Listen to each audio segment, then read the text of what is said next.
Bernard, j'aimerais qu'on se relance sur la finale de la première rencontre, première partie, où on parlait des ratés et puis des gens qui vivent une impression profonde de ne pas pouvoir développer dans leur vie une construction quelconque.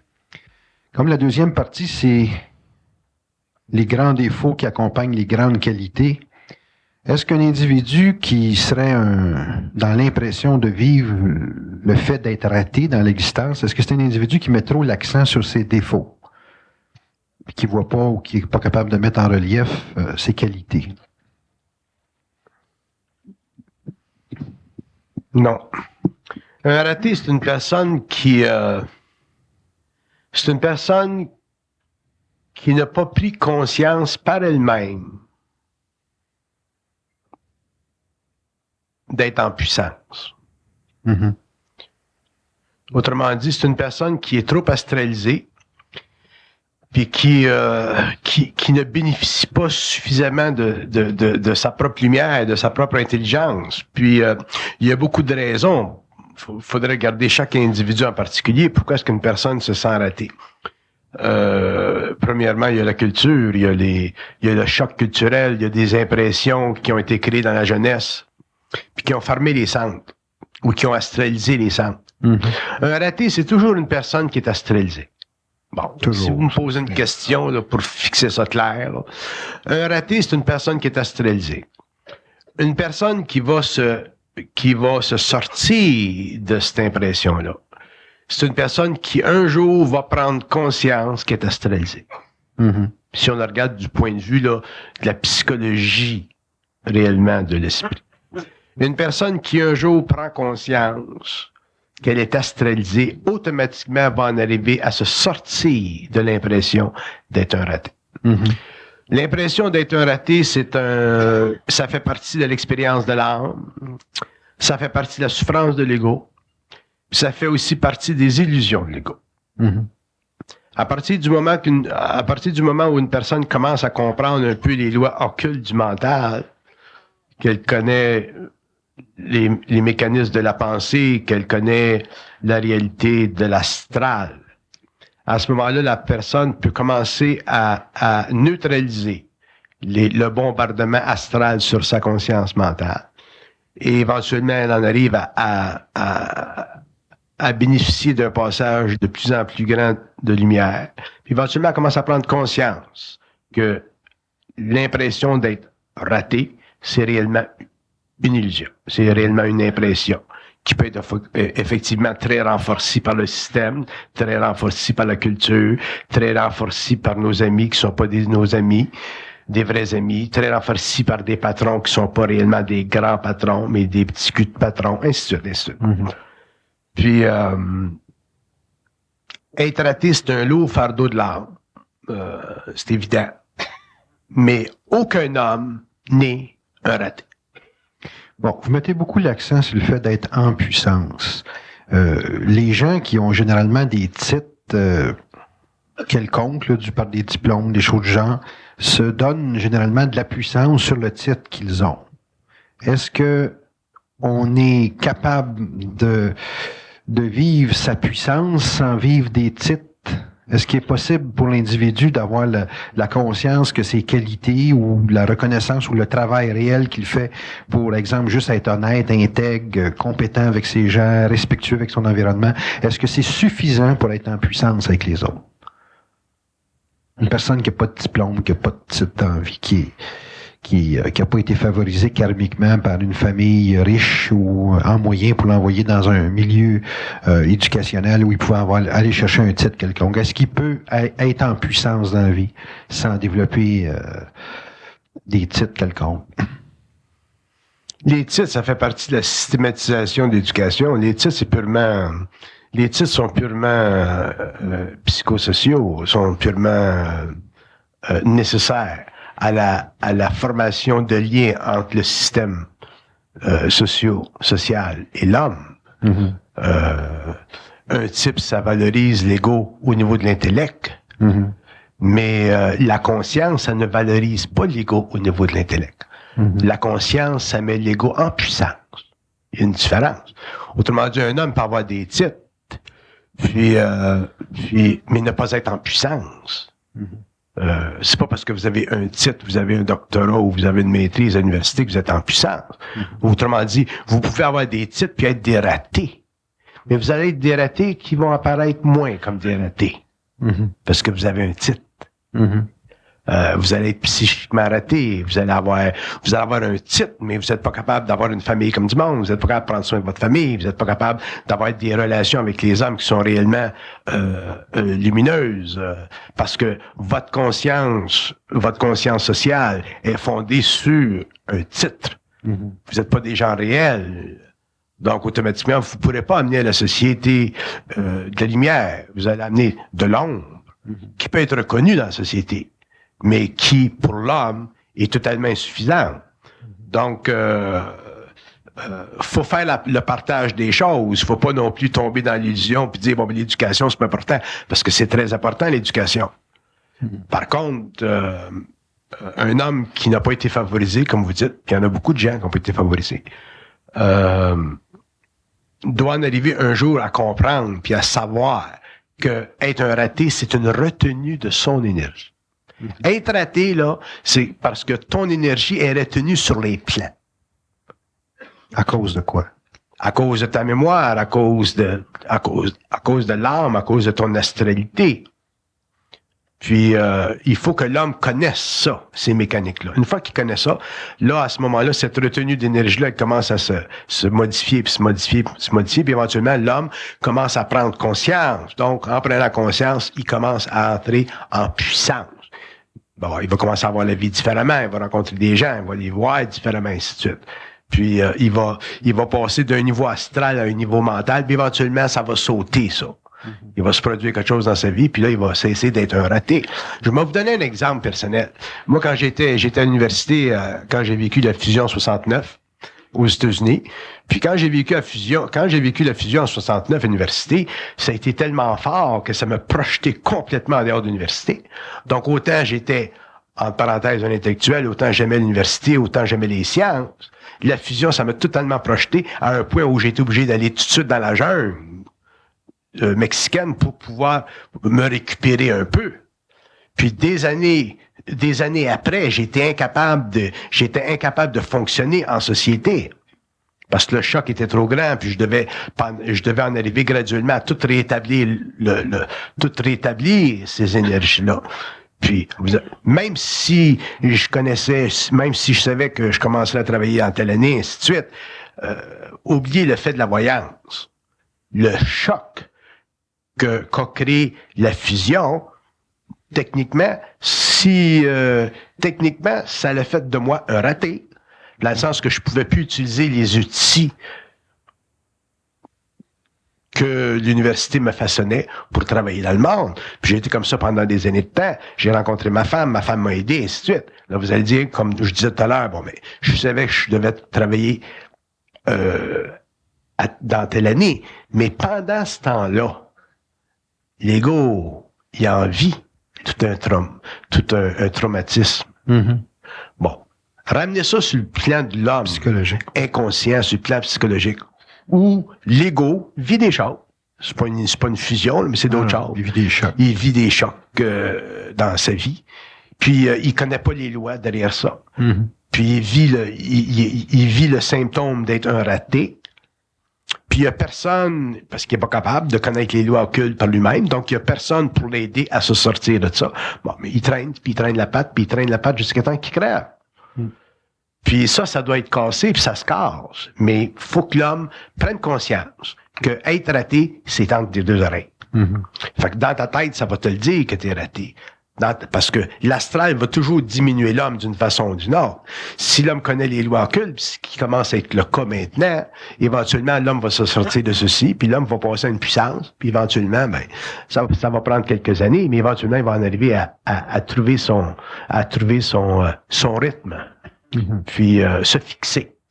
Mais il va être obligé de démolir ce qui se crée en lui. Il va être obligé de transmuter sa mémoire. Il va être obligé de voir les choses d'une façon totalement intelligente, c'est-à-dire qu'il va être obligé de voir que ses pensées sont réellement manipulées dans sa conscience. Et à ce moment-là, mais ça, un jour, ça va sauter.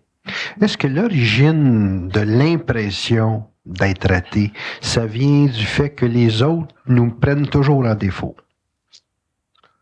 Le fait que les autres nous prennent en défaut, ça fait partie des aspects occultes de la vie. C'est comme l'histoire du patron, ça.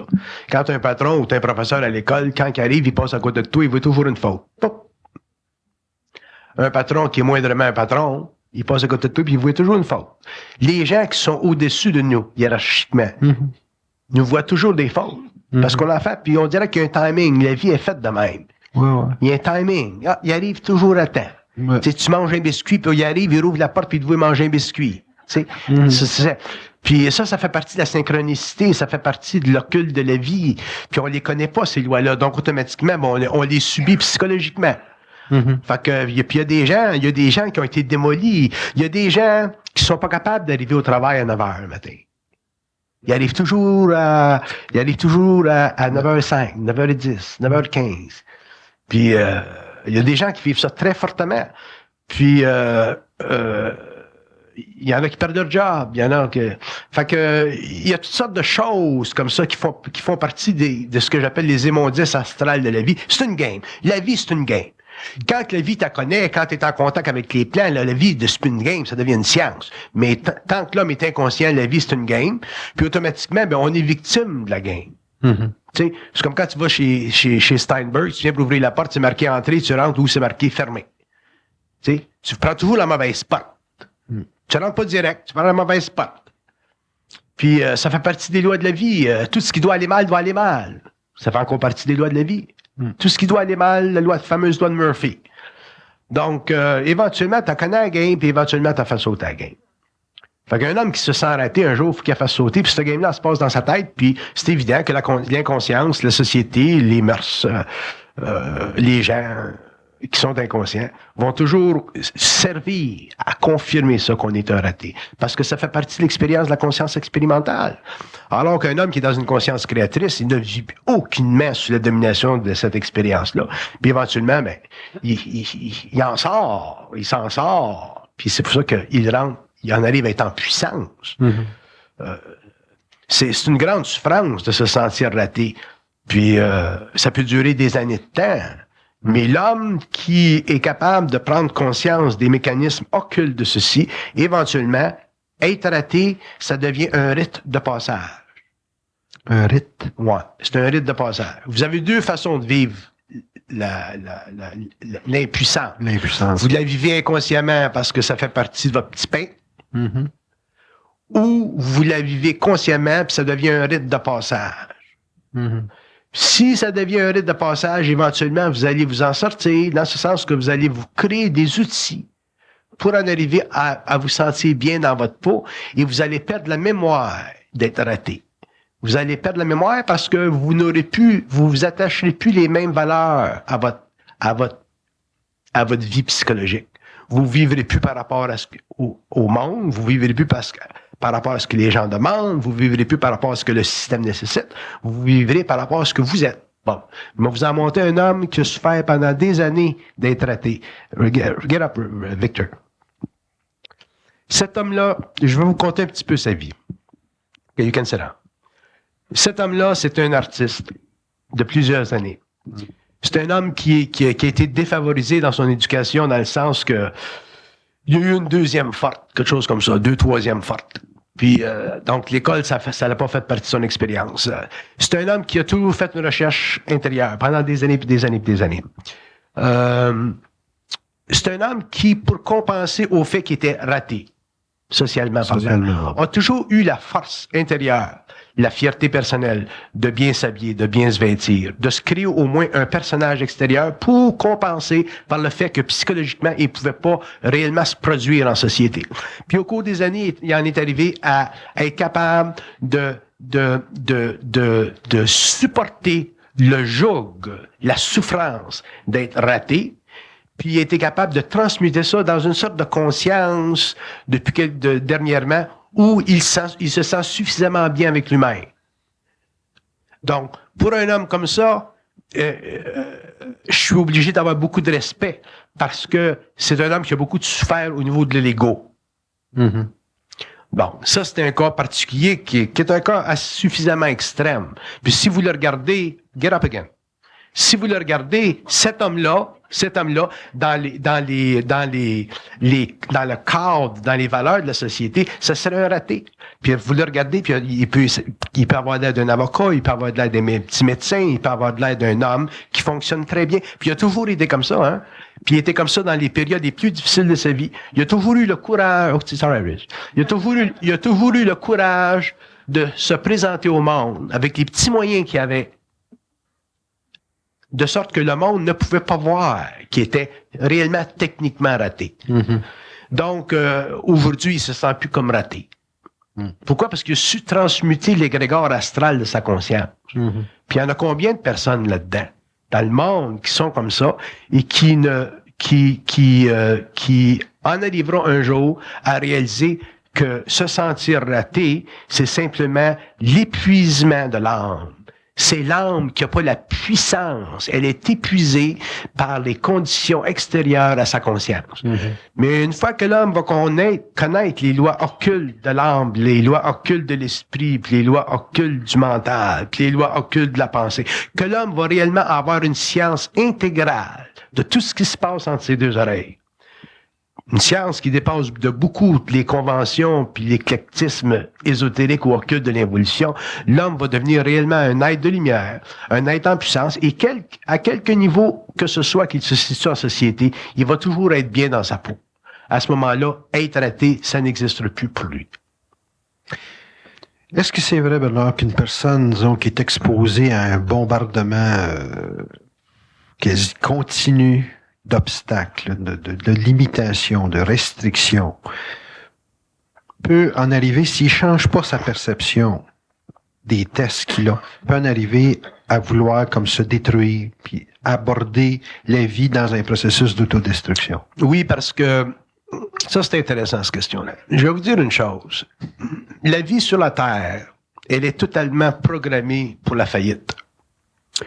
Où elle est, et quand je dis totalement programmée pour la faillite, je veux dire que la vie sur la Terre, elle sert d'expérience à l'individu et à l'humanité. Hitler, il a été programmé pour la faillite. Napoléon, il a été programmé pour la faillite. L'homme est programmé pour la faillite. Là, vous allez dire, il y a des gens entre les deux qui sont pas programmés pour la faillite. Ces gens-là ont des rôles particuliers parce que la programmation peut pas être toute pour la faillite. Il n'y aurait pas de construction. Mm-hmm. Mais une grande majorité de l'humanité est programmée pour la faillite parce que l'astral n'aime pas que l'homme sur la Terre soit heureux. Et il va falloir un jour que l'homme comprenne que l'astral, donc le monde de la mort, qui est en contact avec l'homme subliminalement, n'aime pas que l'homme soit heureux parce que l'homme est contrôlé par les forces arimaniennes. Puis, donc, quand l'homme est programmé pour la faillite, c'est pas le fait qu'il est programmé pour la faillite qui est un problème. C'est que il ne soit pas capable d'utiliser les obstacles pour la transmutation morontielle de sa conscience, c'est-à-dire pour l'élimination psychologique des valeurs de son moi, des valeurs négatives de son moi. Un homme qui... vous êtes toujours en adoration devant les grands musiciens, les grands artistes, les grands joueurs de football, les gens des Olympiades. Des gens là qui commencent à 5 heures le matin, quand ils ont 4 ans puis 5 ans, puis qui en arrivent à 17, 18 ans à décrocher la médaille d'or. Vous êtes toujours en admiration. Vous êtes toujours en admiration devant les gens who made it. Mais vous connaissez pas les souffrances que ces gens ont eues. Les gens qui gagnent des médailles d'or, ce sont des gens qui ont brûlé beaucoup d'astral. Ils ont réellement transmuté beaucoup de faiblesses chez eux pour en arriver à ça. C'est la même chose pour l'homme. Les obstacles de la programmation font partie de l'Olympiade de la conscience humaine sur la Terre. Et l'homme, un jour, il va falloir qu'il connaisse suffisamment les lois occultes pour comprendre que les obstacles sont la mesure future de sa grandeur. Plus un homme doit devenir grand, plus il y aura d'obstacles dans sa vie, moins un homme doit devenir grand, moins il y aura d'obstacles dans sa vie. Parce que les obstacles sont la mesure de la capacité de sa lumière de s'imprimer dans l'âme pour que l'ego, finalement, devienne transparent et qu'il y ait matérialisation sur la terre de la lumière. Donc, c'est évident que pour que l'homme en arrive à être en puissance, et quand je parle de puissance, je parle pas de succès. Non. C'est pas parce que vous avez du succès dans la vie que vous êtes en puissance. Être en puissance, ça veut dire être en rayonnement, être totalement dans son intelligence, puis être conscient de l'infinité du processus de cette intelligence-là, à travers et au-delà des limitations de l'âme. Un homme qui est dans son intelligence n'est plus contrôlé par les forces de l'âme. C'est comme s'il y a une conscience morontielle. C'est comme si le périsprit de l'âme est totalement neutralisé. Il reste simplement le noyau qui est connecté avec la lumière et qui crée ce que j'appelle la fusion. Et un homme qui est en puissance, ne plus sur la terre, à un certain moment donné, à s'inquiéter de la survie parce que il est en puissance.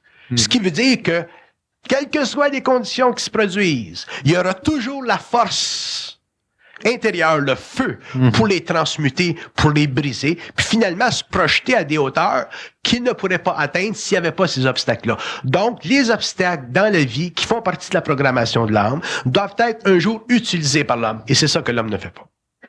Pourquoi il ne le fait pas? Parce que souvent, ces obstacles-là, pour lui, en tant qu'individu, sont plus grands que lui. Et un obstacle n'est jamais plus grand que l'homme. Un obstacle n'est jamais plus grand que sa lumière. Un obstacle n'est jamais plus grand que sa réalité parce que l'obstacle est toujours astral. Il est toujours astral.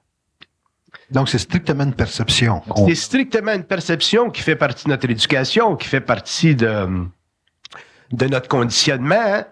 C'est une perception qu'on dépasse virtuellement quand on regarde des gens qui ont fait le saut, mais qu'on n'est pas capable, nous autres, de se le donner. C'est comme, puis après ça, on a tendance à dire, bon, ben, eux autres sont chanceux, son père était riche, il pouvait faire du ski à 5 ans, ou lui, son père était médecin, il pouvait aller à l'école. Mais ça change pas le fait que ces gens-là ont des problèmes pareils. Mais ça fait partie de l'expérience sociale. Puis aujourd'hui, mais ce qui arrive, c'est ça qui m'inquiète, c'est qu'il y a tellement de ça. Le commerce, le capital, la capitalisation des talents a fait tellement de héros dans le monde que plus on va, plus on se sent petit cul. Puis petit cul, puis petit cul. Toi, tu fais 4,95 $, puis l'autre, elle chante, puis elle fait 4 millions de l'heure. Là, si tu commences à regarder là, t'es fait. Pourquoi? Parce que tu vas commencer à te comparer. Puis tu peux pas te comparer dans la vie. Se comparer, c'est totalement astral. Puis moi, je sais que se comparer, c'est un des outils les plus dangereux utilisés par l'astral pour empêcher que l'homme entre dans son énergie. C'est très grave. Puis on dirait que tout le système nous conduit à nous comparer. Fait que tu fais ça pendant des années, puis des années, puis des années, puis des années, puis des années. L'astral, la programmation qui rentre en jeu, puis le boss qui veut toujours faire des erreurs, puis toi qui arrives, t'es jamais capable d'arriver à l'heure le matin comme l'autre employé arrive à l'heure, ainsi de suite. Fait qu'automatiquement, t'es pas capable de voir. Tu peux plus te voir, tu vois toujours l'autre. Fait que l'homme va être obligé de se réinventer complètement, puis il va être obligé de se sortir de la psychologie sociale, la psychologie qui émane de la conscience de sa race, de la conscience de son peuple, de la conscience de ses nations. Puis l'homme, éventuellement, il va être obligé de se forger sa propre psychologie, c'est-à-dire sa propre science de lui-même, point final. Puis quand il va faire ça, bien, il va réaliser que ça prend des couilles de bronze. Ça prend beaucoup de force intérieure.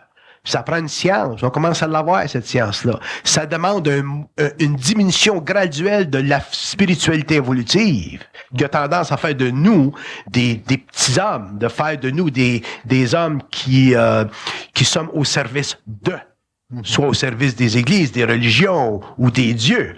L'homme va être obligé de se prendre en main un jour parce que il deviendra jamais intelligent. Il saura jamais qu'est-ce que c'est de l'intelligence. Il va penser que l'intelligence, c'est ce qui se passe à l'Université de Montréal. C'est pas de l'intelligence. Ça, c'est seulement des facultés basées sur un mémoriel très développé. Donc, un homme qui a une grande mémoire peut assimiler beaucoup de connaissances qui viennent de tout partout et on va dire de lui qu'il est intelligent. Donc, on réinvente pas la roue, c'est évident, c'est utile qu'on ait une mémoire pour pouvoir continuer le processus d'évolution progressive de la conscience de la race.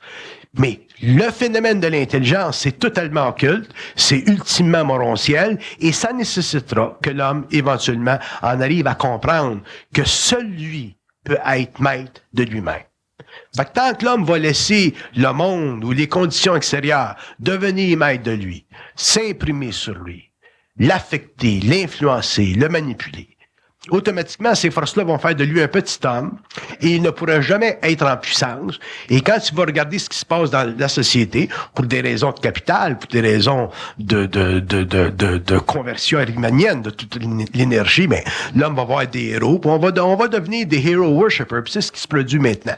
Tu regardes dans les chambres de nos enfants, mais Elvis Presley, c'est un héros. L'autre, c'est Schwarzenegger, c'est un héros. Puis l'autre, c'est abominable. C'est une infraction à sa propre conscience d'avoir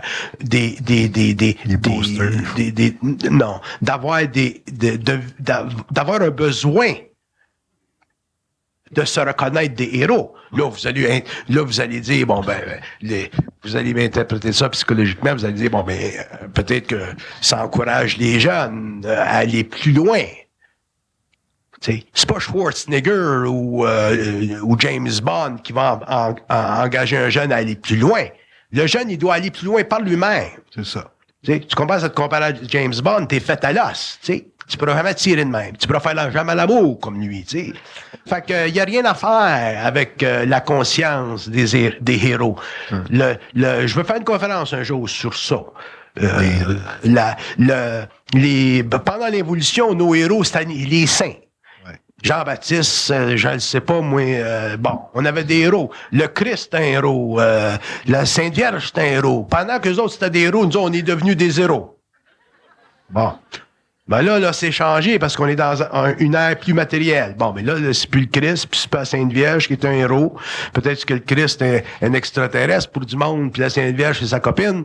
Puis, tu sais, là, c'est rendu des Schwarzenegger, puis un autre, puis un autre. Puis il va falloir qu'on arrête ça un jour parce que on va, c'est comme le peuple québécois. Tu sais, le peuple québécois, il va falloir qu'il se prenne en main un jour.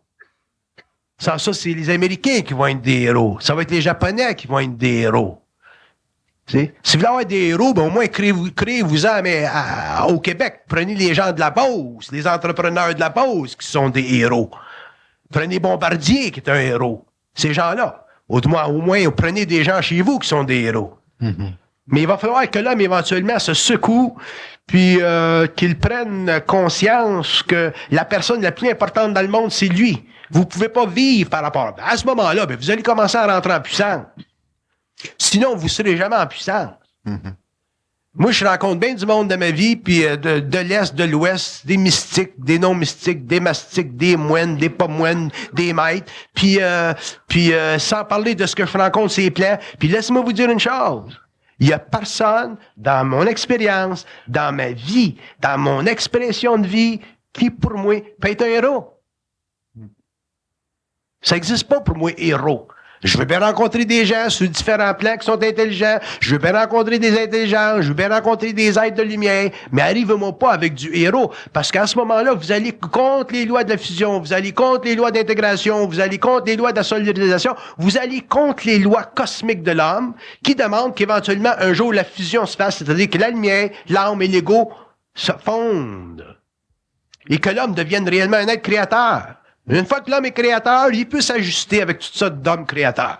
Fait que le respect est là, la hiérarchie n'existe plus, c'est rien que le respect de l'intelligence. Donc moi, je respecte votre intelligence, je respecte votre lumière. Vous restez dans votre identité, puis moi, je reste dans la mienne. Fait que comme ça, on est bien. Mais si vous commencez à vivre par rapport à moi, je commence à vivre par rapport à vous, on est fait à l'os, tous les deux. Bon, mais c'est ça que l'homme fait. L'homme n'est pas capable de demeurer dans son identité. Là, vous allez dire, on est chanceux. On n'est pas chanceux parce qu'on a vécu nos expériences. Il n'y a pas un être humain sur la Terre qui est chanceux. Mais un jour, l'homme, il faut qu'il en arrive à réellement comprendre que sa conscience, ou la conscience de l'évolution, ou la conscience supramentale, appelez ça comme vous voulez. L'évolution future de l'humanité est basée sur la capacité de l'individu de reconnaître essentiellement sa source, c'est-à-dire sa relation avec sa source, c'est-à-dire sa capacité d'intégrer sa source. Puis c'est ça l'évolution. C'est pour ça que ça se fera sur une base totalement individuelle. Puis les gens qui seront dans cette conscience-là se ficheront de tout ce qui se passe dans le monde, puis ils vivront, puis ils feront ce qu'ils ont à faire, puis ils en arriveront à des plans de conscience qui seront totalement psychologiques, planétaires, totalement moraux. C'est un individu qui est capable d'affronter tous les obstacles, indépendamment de la peur de mourir. Ça dépend de sa capacité, ça dépend de sa puissance. Tout dépend de sa puissance. La puissance, je vais vous la définir, la puissance de l'homme nouveau. La puissance de l'homme nouveau, c'est la génération instantanée de sa conscience morontielle. C'est la capacité instantanée de sa fusion, de détruire tout ce qui dans l'âme fait partie de son passé. C'est sa capacité en tant qu'être planétaire d'être à la fois matériel et à la fois éthérique. C'est la capacité de l'homme de transmuter instantanément toute sa mémoire pour être instantanément, simplement, conscience cellulaire. C'est sa capacité d'être à la fois sur le plan matériel, sur le plan astral, sur le plan mental. C'est sa capacité de ne pas être capable de se servir de son passé pour s'instruire de son présent. C'est pour ça que dans l'avenir de la race, les hommes ne seront plus capables de s'occuper de ce que dans le passé de l'évolution, qui fut très nécessaire, a servi à l'évolution de l'homme. Un homme conscient n'appartient plus au passé. Un homme conscient sera obligé demain de se construire son avenir en fonction de la fusion morontielle de son corps mental supérieur, de l'âme et de son croisé qui est l'ego. Autrement dit, l'homme va réinventer la science psychologique et éventuellement l'homme réinventera la science matérielle qui sera capable de traiter avec ces énergies-là et de ne plus les amener sous le contrôle des forces arimaniennes. C'est inutile pour l'homme de penser qu'est-ce que c'est la conscience. La conscience, c'est un état de fait, c'est un état d'esprit. La conscience, c'est la présence de l'esprit à travers l'âme, à travers l'ego. La conscience, ça n'a rien à voir avec la spiritualité. La conscience, c'est d'intelligence intégrale. Et la définition de l'intelligence intégrale n'a rien à voir avec la définition que nous avons de l'intelligence évolutive. Puis, ça fait partie d'un processus évolutif. Ça va mener jusqu'à l'évolution jupitérienne. L'homme ne peut plus, aujourd'hui, quand il y a une certaine conscience vibratoire, il ne peut plus vivre, supporter, d'être dans le moindre ombrage de sa conscience. Donc, l'ego est transparent, c'est naturel. Le respect de sa conscience, le respect de son être, le respect qu'il véhicule par rapport aux hommes, ça fait partie de la conscience. Il n'y a pas d'effort. Sa puissance, ça fait partie du rayonnement de sa conscience à travers l'âme et à travers l'ego. Donc, il n'y a pas d'effort. Un homme qui est conscient, qui est intelligent, créativement parlant, vous pouvez pas lui dire, t'es intelligent. C'est pas de sa faute. C'est qu'une intelligence mécanique. Ça fait partie de sa fusion, ça fait partie de son taux vibratoire. Donc, toutes les qualités, toutes les normes, toutes les mesures, tous les éléments qui, dans l'évolution, ont servi à mesurer ce qu'on n'était pas. Demain, ces mêmes éléments serviront à construire ce qu'on doit devenir. Qu'est-ce que vous voulez dire par contre? Ça veut dire que l'homme ne pourra pas sentir d'obstacles dans la vie parce qu'il y aura la capacité, à cause de sa puissance, de terminer son lien avec l'astral. Les obstacles qu'on vit dans la vie sont tous une mesure d'un lien karmique, font tous partie d'un karma qu'on doit transmuter. Puis l'homme va le faire, il n'y a pas de choix de le faire, parce qu'il y a trop de science qui va venir. Ce qu'on a appris depuis 20 ans sur la Terre, ça va être quoi dans 50 ans? Ça va être quoi dans 75 ans, dans 200 ans? Ça va être quoi quand l'homme va pouvoir communiquer de l'information par télépathie, de l'information qui peut pas être transmise psychologiquement? Ça va être quoi quand l'homme va pouvoir se projeter son corps éthérique pour faire de la conversation avec des hommes sur la Terre? Ça va être quoi quand l'homme va être capable de sortir l'homme de son corps matériel pour l'amener sur le plan éthérique pour lui faire voir les sciences de l'évolution jupitérienne? Ça va être quoi quand l'homme va réellement sortir de l'évolution? Ça va être une autre vie, ça va être un autre monde, ça va être un autre temps. Ça va être quoi quand l'homme va venir en contact avec d'autres intelligences? Donc, l'homme va être obligé, dans la mesure où ça fait partie de son évolution, l'homme va être obligé de mettre un arrêt complet sur tout ce qui se passe dans ses deux oreilles et qui l'empêche d'être en puissance. Puis ça, mais c'est notre astral. L'homme nouveau n'aura aucun maître. L'homme nouveau n'aura aucun maître. Puis c'est difficile pour nous autres de nous imaginer ça puis de comprendre ça parce qu'on n'est pas capable de s'imaginer aujourd'hui qu'il y a des êtres dans le monde ou dans l'univers avec lesquels on peut avoir des relations sans aucune hiérarchie. Pourquoi? Parce qu'on a été dominé pendant l'évolution par les forces hiérarchiques arimaniennes. Tout ce qui était hiérarchique s'est imposé sur la conscience de l'homme, a alourdi la conscience de l'homme. C'est abominable. On commence à en sortir. Allez pas trop loin. Retournez 20 ans en arrière, 25 ans en arrière. La période politique, sociale, religieuse du Québécois. La période du Plessis. La Révolution tranquille. Puis ça fait quoi, 20 ans? Donc, il va venir un point, puis ça va faire partie de la conscience de l'homme. L'homme ne pourrait plus avoir de maître. L'homme ne pourrait plus avoir de maître à penser. Il n'y a personne qui va pouvoir penser plus loin que lui parce que il ne pensera plus. Parce que tant que tu penses, t'es fait. Quand tu penses plus, là, tu commences à être intelligent. Mais c'est dur pour l'homme de s'imaginer ça. Que quand tu commences quand t'arrêtes de penser, tu commences à être intelligent, tant que tu penses, t'es fait. Pourquoi? Parce que on a consolidé la pensée à un tel point qu'on a rendu l'homme, on a fait de l'homme un être totalement rationnel. On a séparé l'invisible du matériel. Quand l'homme est en contact avec l'invisible, il n'y a plus à être pensé. Il y a qu'à placoter avec, puis il comprend. C'est une synthèse, c'est instantané l'affaire. Fait que, mais par contre, l'homme est encore spirituel. Fait qu'il y a une période de transmutation qui doit se faire pour que réellement le contact avec ces plans-là se fasse d'une façon totalement intelligente, sans émotions, sans spiritualité, sans on va être fait encore, on va devenir encore une autre sorte d'oiseau. Des gens qui sont pas capables de connecter la lumière avec la matière. Donc, on sera vraiment capable réellement de créer une science de la matière ou une science de l'homme basée sur la conscience morontienne. Oui, ben là, je vous écoute, puis j'ai l'impression que pour être en puissance, c'est pas nécessaire d'avoir de l'expérience.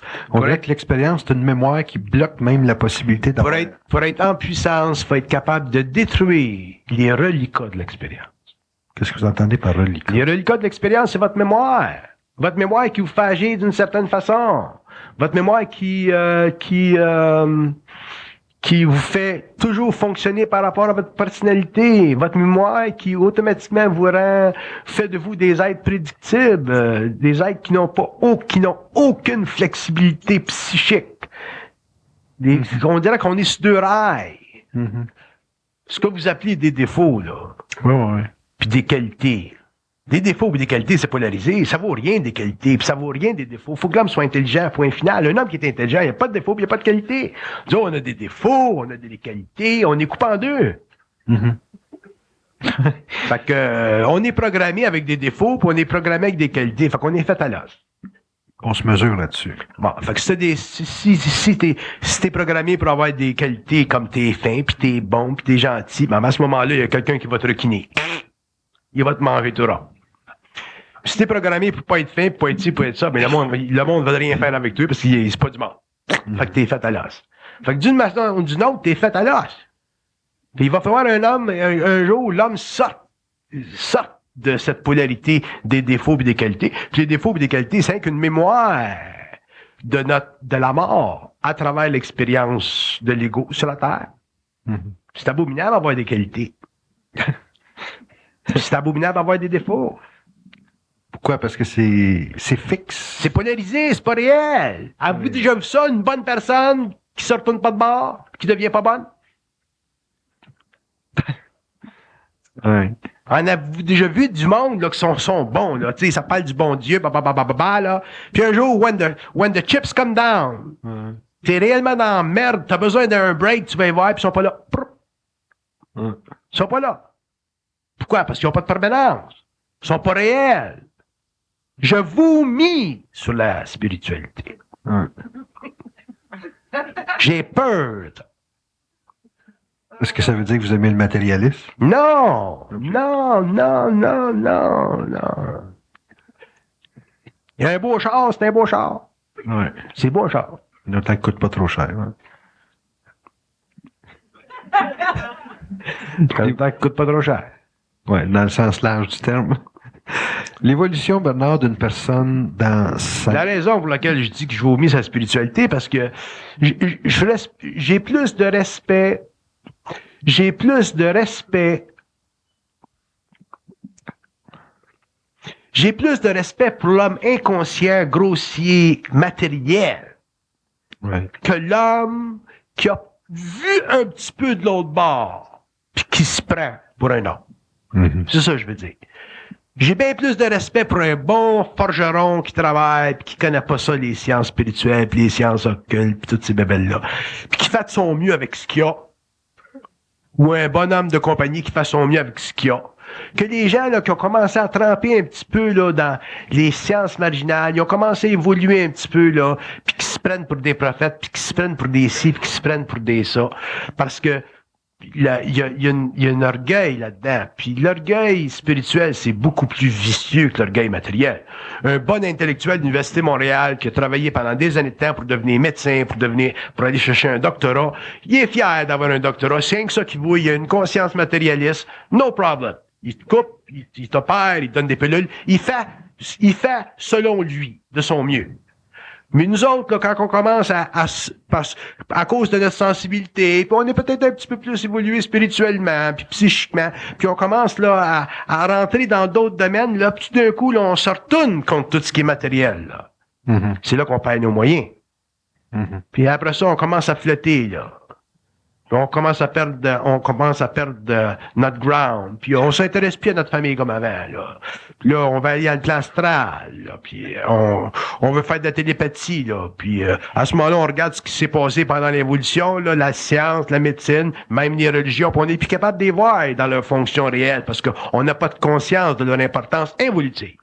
Donc, on développe un petit orgueil spirituel. Moi, je vomis ces gens-là. Moi, je suis réellement anti ça. Mm-hmm. Ah, ça me dégante. C'est pour ça que c'est mieux de pas me rencontrer, parce que c'est effrayant. Bernard, on remarque souvent dans la vie que les gens qui sont fortement démunis, matériellement parlant, c'est des gens qui font une recherche spirituelle. Oui. On est d'accord là-dessus? No problem. Bon. Ces gens-là font une recherche. Les gens qui sont fortement fortunés font moins de recherche parce qu'eux autres, ils pensent qu'ils ont tout trouvé parce qu'ils ont un compte de banque assez solide, merci. Okay. Ouais, mais c'est pas nécessairement qu'ils ont tout trouvé. Ils sont contents. Ils ont travaillé à leur niveau puis ils ont fait ce qu'ils avaient à faire. Puis ces gens-là sont nécessaires dans le monde. Ouais, c'est correct. Que des gens qui fassent une recherche spirituelle soient démunis, c'est normal parce que ça fait partie. La lumière a besoin de faire souffrir l'âme pour qu'elle aille plus loin. Ce qui me fatigue, c'est les entre-deux. Ouais, des deux bords. Les entre-deux. Non. Moi, j'aime mieux un bon gars matériel qui fait ses affaires puis qui pense que la réalité est à l'intérieur de l'espace-temps puis tous les scientistes, là, ça se dit là. Il est là, au moins. Il est constant, là. Il n'y a pas de bullshit. OK? Ouais. Prouve-y. Tu veux parler de lévitation? Tu veux parler de ci? Prouve-moi-les. Puis il a le droit, hein? Ouais. Il a le droit. Faut pas prendre des scientistes pour des cons. Tu sais, puis on peut pas, bon, je vais vous dire une chose. Il va falloir un jour que les hommes comprennent que à quelque niveau d'évolution que l'homme soit rendu, disons que l'homme est rendu au niveau de la science matérielle, vous voulez parler de la matérialisation parler de la matérialisation du plan astral à travers une télévision? Vous voulez prouver que il y a des entités qui viennent chez vous dans votre télévision, qui rouvrent votre télévision, qui projettent des images sur votre télévision. No problem. Ces gars-là sont intéressants à ça. Mm-hmm. Faut pas penser que les scientistes sont pas intéressants à ça. Les scientistes ont une mentalité scientifique. Mais prouve-moi-les.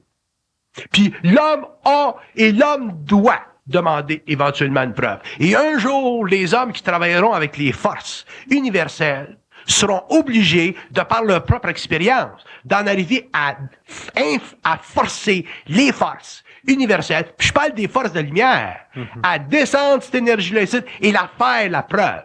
Parce qu'un homme qui ne peut pas, demain, faire la preuve, travailler avec des forces universelles, mais faire la preuve, puis la descendre dans la matière, cette énergie-là, c'est un homme qui ne l'a pas intégré encore, et automatiquement, cet homme-là sera pris entre les deux. Puis il va falloir un jour que l'homme soit capable de descendre cette énergie-là sur la matière pour que les hommes qui sont scientifiques, ou que les hommes qui ne croient pas à ça, puissent voir qu'il y a plus à la réalité que l'espace-temps matériel. Mais c'est à l'homme conscient de la faire la preuve, puis l'homme conscient sera obligé de la faire la preuve à travers sa propre épreuve.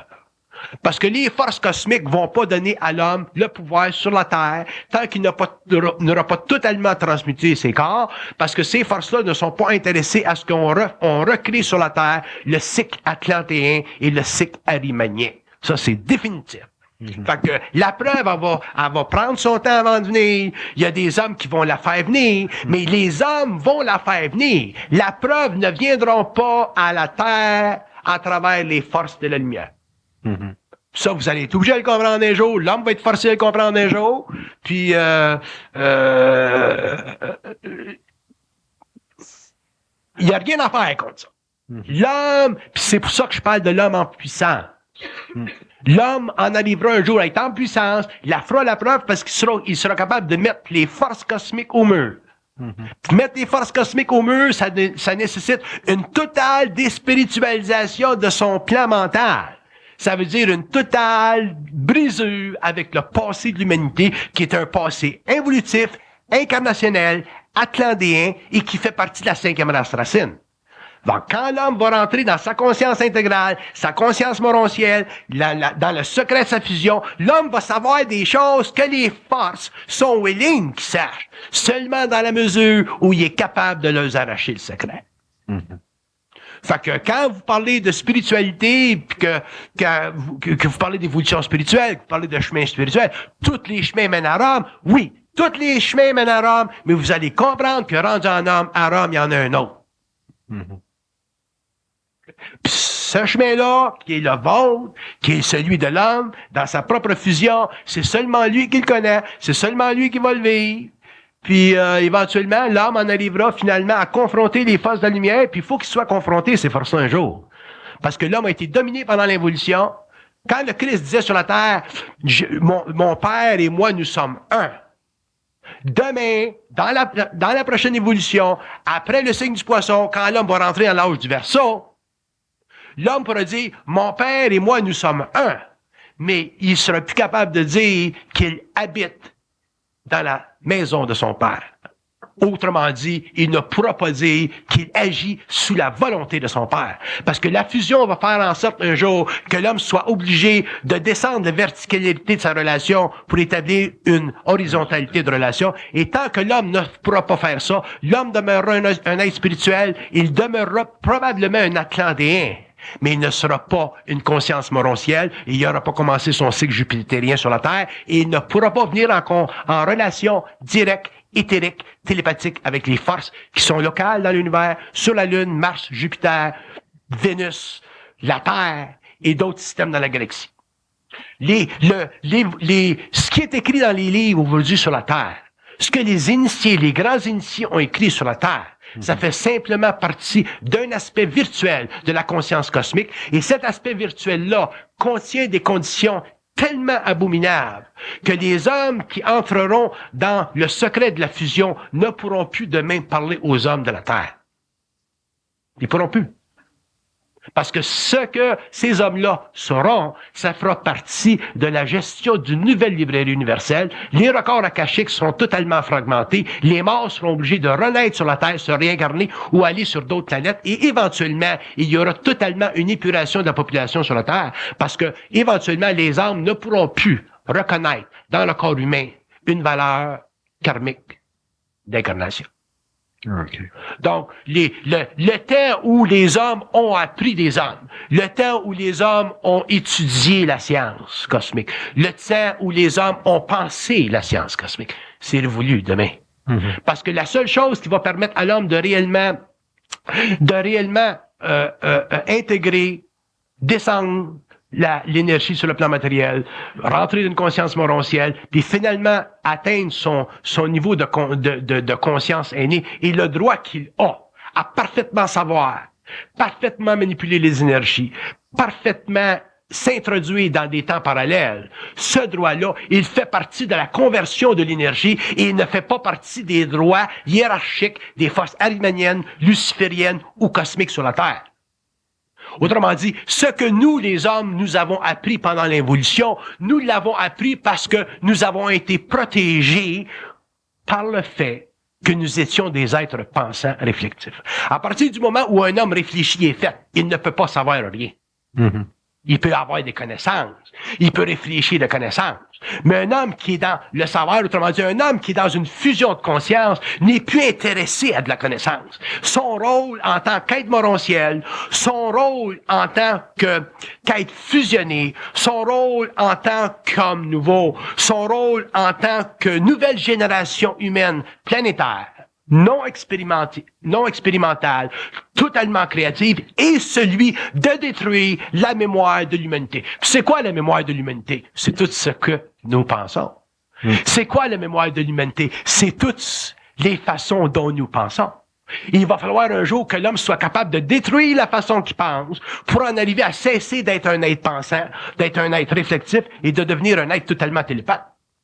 Son taux vibratoire va monter dans ce processus-là, c'est évident. Puis éventuellement, l'homme va devenir télépathique. L'homme va pouvoir communiquer avec d'autres intelligences. L'homme va pouvoir avoir une conscience extratemporelle alors qu'il est dans son corps matériel. L'homme va être capable de communiquer avec le monde de la mort. L'homme va être capable de rentrer dans le monde de la mort. L'homme va être capable d'enseigner aux morts. Et l'homme, finalement, va commencer à comprendre que la mort, ça n'existe pas. C'est simplement un plan où la pensée est non existante parce que la connexion entre le mental ou les plans de la lumière et ce plan-là n'existe pas. Elle n'a jamais existé.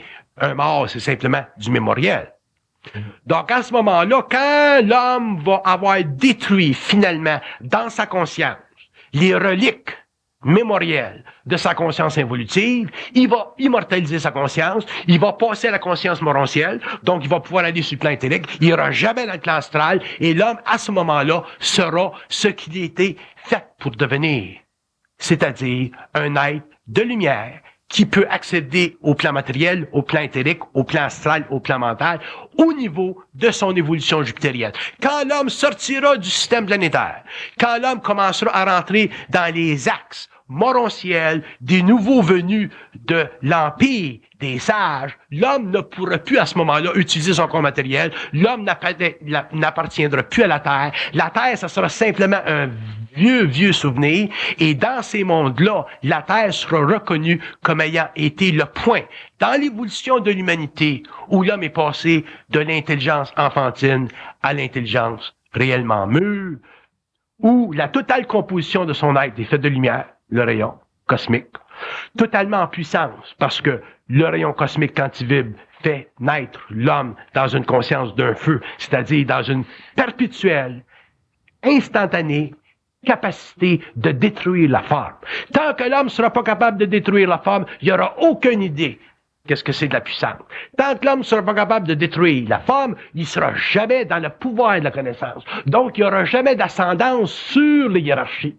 Donc, si les hiérarchies sont arimaniennes, lucifériennes, ou que ce soit des hiérarchies de la lumière, l'homme demeurera une créature du bon Dieu, ou l'homme demeurera un enfant bâtard des forces lucifériennes, ou l'homme demeurera un enfant, un fils qui est le résultat par adombration génétique de toute la conscience des Atlantes. L'homme n'aura aucun pouvoir sur la Terre et l'homme ne sera pas capable de prendre en contrôle éthérique l'évolution de la planète. Donc, il n'y aura jamais sur la Terre de régence planétaire. Il va en avoir une, c'est évident.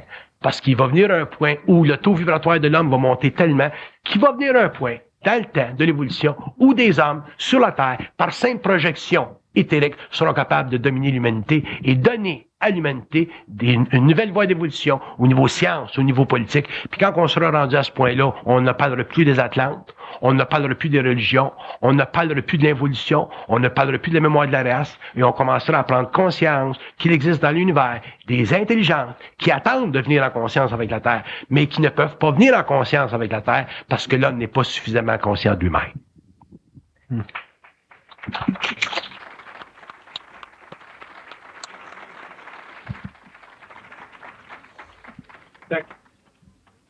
Quand vous parlez de votre programmation, quand vous dites, bon, ben, on est, comment est-ce que vous appelez ça, des ratés? Des ratés. Vous êtes des ratés tant que vous pensez que vous êtes des ratés. Vous n'allez pas passer d'être des ratés à d'autres choses tout de suite. Mais si vous savez pas que être un raté, c'est irréel, que c'est totalement astral, vous rentrerez jamais dans votre puissance, vous en arriverez jamais à être bien dans votre peau, vous en arriverez jamais à être capable, dans votre vie, de réellement comprendre qu'on s'est fait réellement embobiner à tous les niveaux. Puis ça fait partie de l'évolution.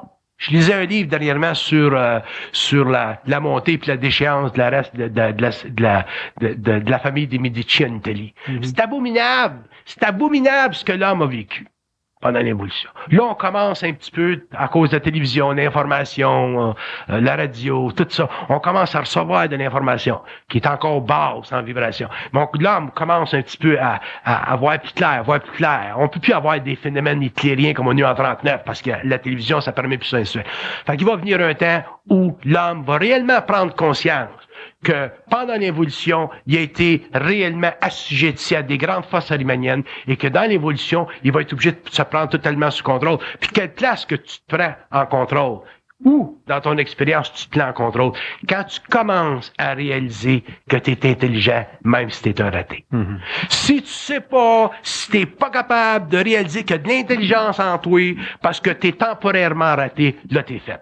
Mais si t'es raté parce que ça fait partie du développement de ton intelligence, si t'es raté parce que ça fait partie du transmutation de tes corps, si t'es raté parce que c'est une condition difficile qui te permet réellement d'aller loin dans la vie, à ce moment-là, ça va être très, très intéressant demain de voir et de mesurer combien de temps tu vas être raté. Puis là, on va être capable de dire, ouais, je vais être raté pendant 6 ans. Quand tu vas être capable de dire, je vais être raté pendant 6 ans, ça veut dire que tu as déjà la voyance de ta puissance, puis au bout de 6 ans, tu vas commencer à fonctionner.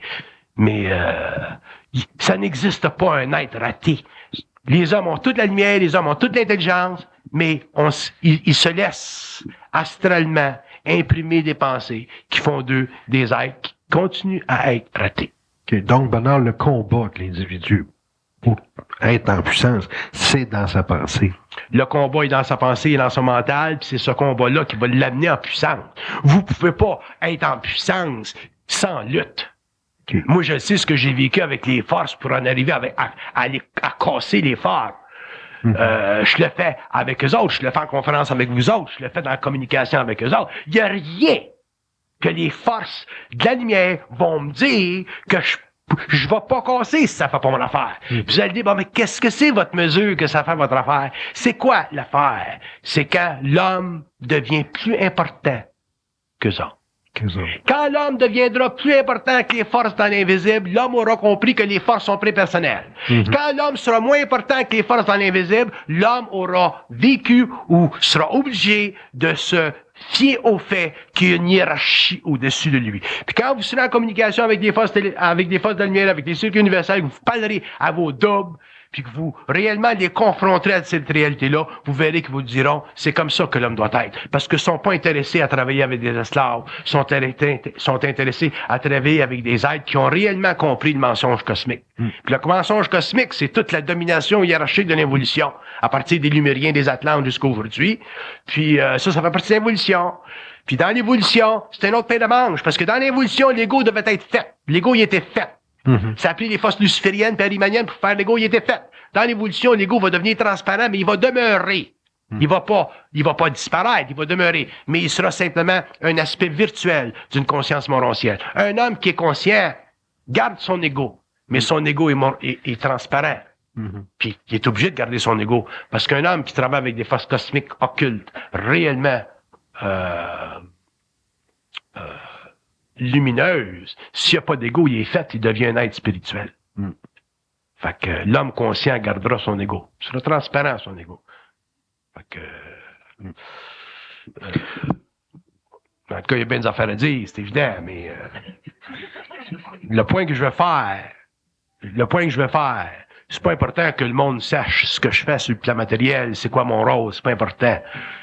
Mais ce que je peux vous dire, que je sois dans l'Occident au lieu d'être dans l'Orient, que je sois dans un petit pays comme le Québec, au lieu d'être un gros pays comme les États-Unis. Ce que je peux vous dire, c'est que il y a des choses qui sont sues aujourd'hui, qui seront sues demain, et les hommes, un jour, devront les savoir par eux-mêmes, et tous les hommes ont accès à ces choses-là. Mais pour que les hommes aient accès à ce qui est réel, faut que eux autres soient capables éventuellement de réellement dépasser la petitesse de leur personnalité, l'inquiétude de leur personnalité, les pensées subjectives de leur ego, qui font d'eux des petits êtres, qui font d'eux des êtres qui ont toujours été dominés par l'invisible. No fucking way que l'invisible va dominer l'homme conscient. Puis je vais vous dire une chose, je suis un initié morontiel, puis